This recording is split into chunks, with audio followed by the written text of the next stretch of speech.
Hey everybody, this is Jordan Phillips with IPX1031, and one of the general principles for completing a fully tax-deferred exchange is that you have to purchase for equal to or greater than in value to the property you're selling.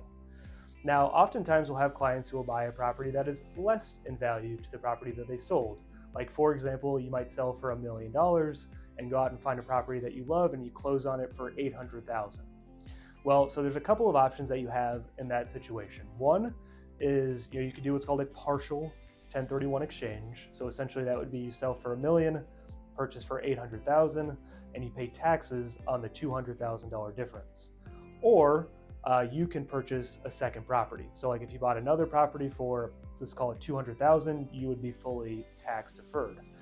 But sometimes we'll get clients who will say, hey, look, the property I purchased for $800,000, it could use some significant work and improvements. Can I use the remaining $200,000 to improve the property that I'm purchasing? So the answer to that is yes. You can do what's called an improvement 1031 exchange.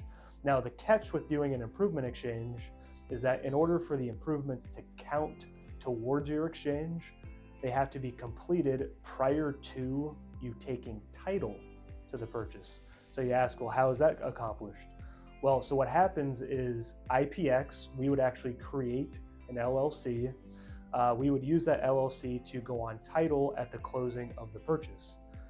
So essentially, instead of you taking title, IPX would go on title.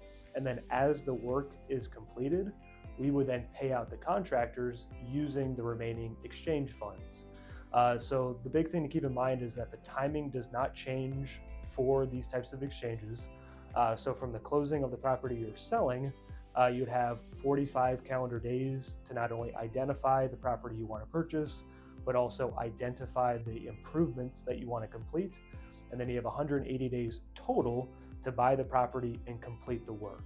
So in that situation, if you sold for $1 million, you bought for $800,000, and you were able to complete $200,000 of work within the 180 days, you would then be fully tax deferred.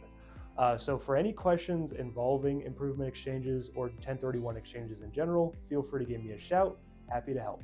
Thanks.